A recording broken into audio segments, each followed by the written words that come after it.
mountains, he heard a remote voice, unlike any other, coming from a crack in the earth. Most of the ancient geo-life forms that live below Liyue are blind, having not seen the sunlight for an age. The voice was sometimes sad and song-like. Other times it was loud and thunderous. The Lord of Geo searched here and there before finally unearthing a strange stone from the bedrock. That's how Azhdaha was. I answered his wish and took him above ground. The Lord of Geo took pity on the rock spirit and carved it into a magnificent work of craftsmanship, a vivid representation of a dragon.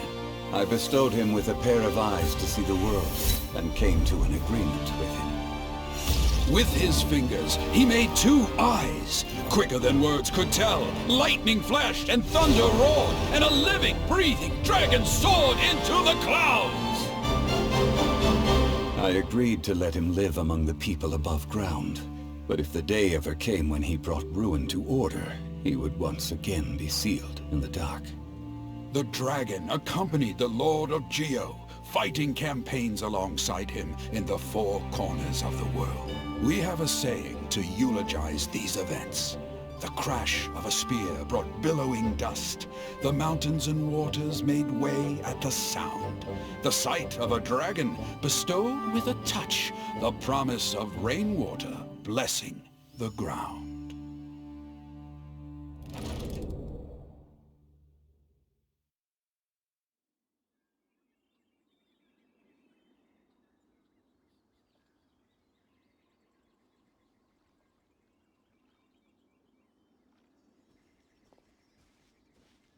A 1,000 years ago, Azhdaha attacked the chasm.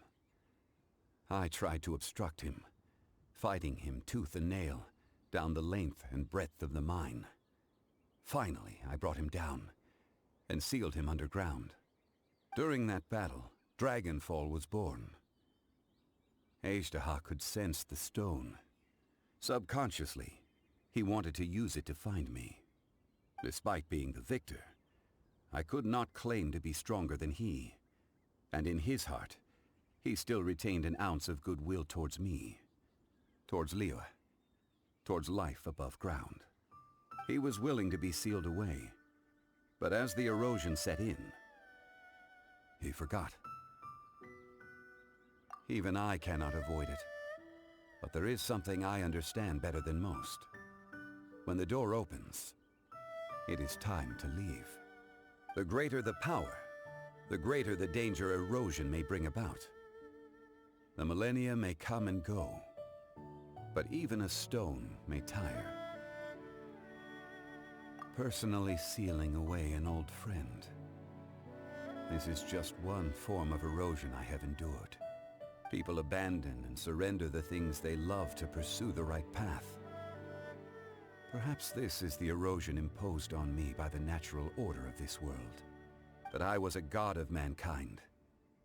My identity may change, but my eyes will bear witness to the history of humanity. You still care a lot about Liyue. Call it part of my duty. I must thank you both. No worries!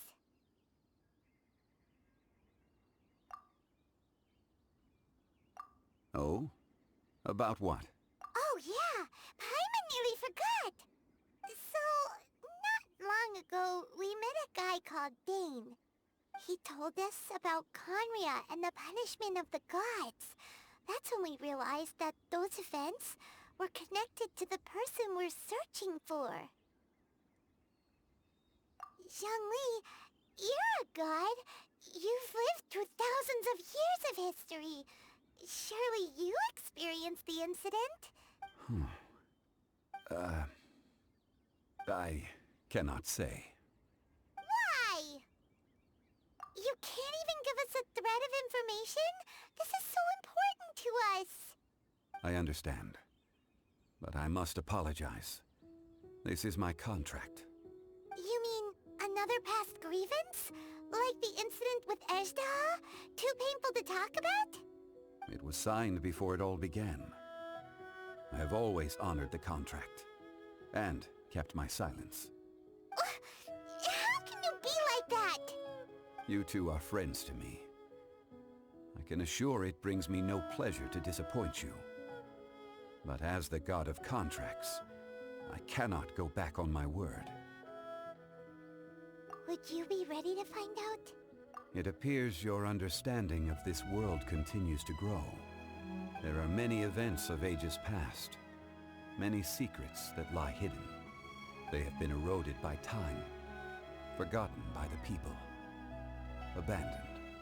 But you are capable of finding them and bringing them into the light. Those who come to witness will witness. Those who are born to remember will remember. If you take the same road as that person, there may be more difficulties ahead. But as long as you firmly believe that you are on the right path, everything has meaning.